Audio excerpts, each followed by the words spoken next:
Salut à toi, bienvenue dans la partie 2 de la rénovation des séchoirs à tabac. Aujourd'hui, on va faire le jointoiement d'un mur en pierre que j'ai fait il y a quelques temps. On va le faire de la manière tradie, c'est-à-dire avec une truelle et une taloche. Et on va le faire aussi avec un petit appareil qui se branche sur la visseuse. Alors là, je vais appliquer mon enduit avec ma langue de chat. Je pousse simplement ce qui est sur ma taloche. Alors tu vois, c'est pas évident parce qu'il faut arriver à viser, à rentrer ça dans les trous. Et surtout, il faut que ça adhère correctement. Les maçons, eux, ils ont la truelle et ils jettent littéralement l'enduit dans les trous. Mais du coup, il faut avoir l'expérience pour avoir un geste suffisamment précis. Bon allez, j'arrête le carnage et je vais essayer le petit appareil qui est sur la visseuse. Donc je vais te montrer un petit colis que j'ai reçu il y a quelques temps. Ça se présente comme ça, c'est un cône, tu vois, avec une vis sans fin. Ce côté-là, tu le branches sur ta visseuse. Et ce côté-là, tu mets l'embout que tu veux selon le type de joint que tu as à faire. Alors par exemple, moi, pour du mur en pierre pour jointer, je pense que celui-là, tu vois, je pense que celui-là, ça va suffire. Donc tu le visses ici. Alors c'est tout en plastique, mais côté positif, c'est que ça se nettoie bien. Côté négatif, c'est qu'il ne faut pas le faire tomber. Donc là, on le met sur la visseuse.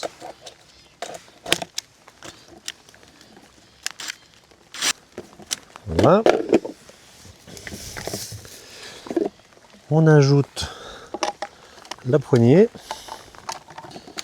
Hop. Et ça se tient comme ça. Donc tu as l'appareil ici. On dirait une arme de guerre, hein, mais bon, c'est pas grave. Hop. Et là, tu as la vis sans fin. Donc tu remplis ton produit là-dedans. Et après, tu mets ça dans les joints et tu suis tes joints. Alors là, je sais pas si tu vois, il commence à pleuvoir. Donc ben écoute, je vais remballer et puis je continuerai plus tard. À toutes. Alors tu vois là, il y a du joint à gratter. Alors c'est pas nécessaire de le gratter trop profondément.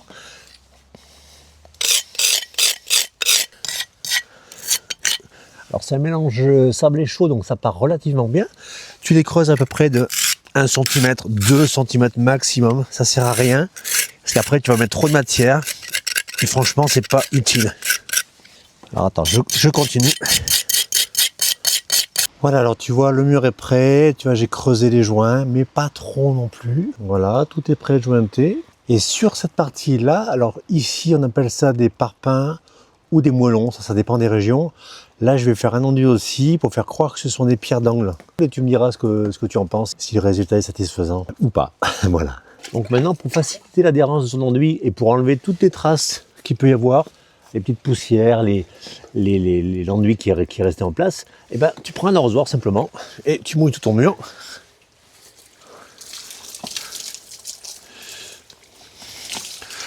Voilà, de haut en bas.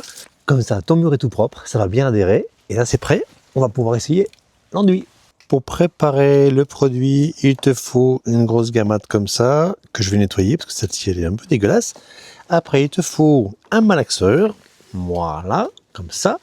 Et moi, j'utilise ce produit-là. C'est le produit qui s'appelle La Belle Époque. Il y a plein de couleurs au choix. L'avantage, c'est que c'est prêt à l'emploi, ça adhère super bien. Et j'aime bien parce qu'elle est assez onctueuse. Donc, tu as un fini qui est propre, qui est lisse, qui est vraiment joli. Et il y a de très belles couleurs naturelles qui se rapprochent un peu des enduits à la chaux tradis. Voilà, on va essayer ça, je vais te montrer.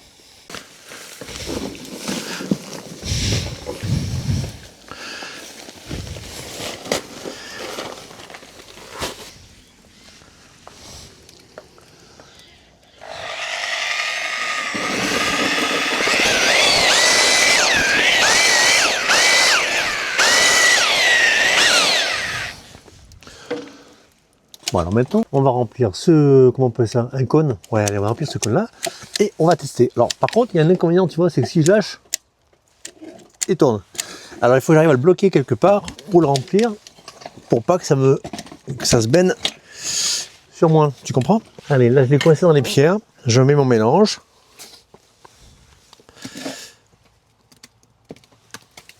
Alors, j'en mets pas trop pour commencer parce que j'ai jamais essayé. Et ben, allez, on est parti.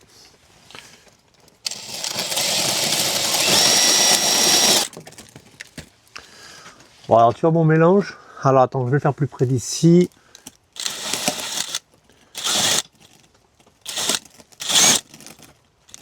Voilà, tu vois que ça coule. Mon mélange est trop liquide. Il faut que je le fasse un peu plus épais pour que ça adhère sur la pierre, sinon tout va se casser la figure par terre. Je reviens. Alors là, je viens de refaire le mélange. On est à une consistance beaucoup plus épaisse. Je sais pas si tu vois, ça tient. et ça colle vraiment à la truelle. Et pourtant la truelle est lisse. Donc je me dis que si ça colle à la truelle, ça va coller dans les pierres. Allez, on est parti.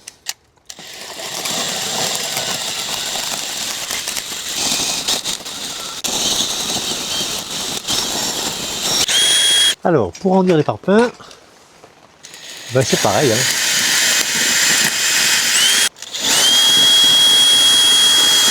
Alors, tu vois, là j'ai étalé comme ça, grossièrement. Et là j'ai commencé à lisser. Tu vois, je commence doucement avec une truelle, une petite spatule ou taloche, à lui donner une forme. Et après, je te montrerai la suite. Mais la première partie est presque faite. Alors, tu vois, là j'avais juste lissé grossièrement. J'ai fait un petit trait ici et ici pour faire croire que ce sont des pierres d'angle. Et là, je vais brosser avec une brosse comme ça, qui est une brosse métallique, alors qui est relativement souple. Et au pire, si j'ai des coins où ça a trop tiré, j'ai celle-ci qui est beaucoup plus raide. Voilà. Alors, tu brosses simplement un petit peu dans tous les sens pour pas qu'il y ait de traces.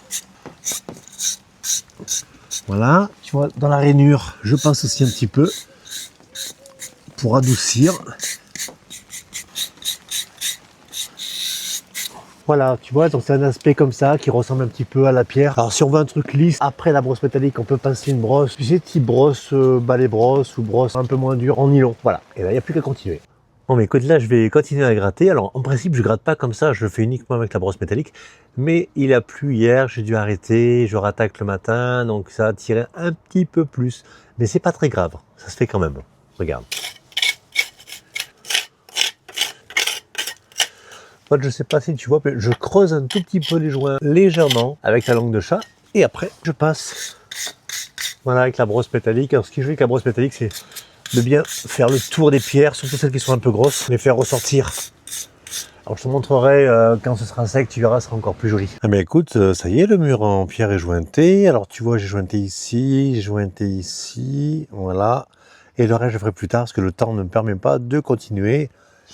Malgré le parasol, parce que ça tire pas correctement. Bah écoute, je suis très content de mon petit appareil que je mets sur la visseuse. Franchement, pour moi qui ne suis pas maçon et qui n'ai pas vraiment le geste de projection avec la truelle, bah écoute, ça m'aide très bien et j'ai pu faire des joints à peu près corrects. Alors pas forcément avec un résultat quand même pro aurait pu le faire.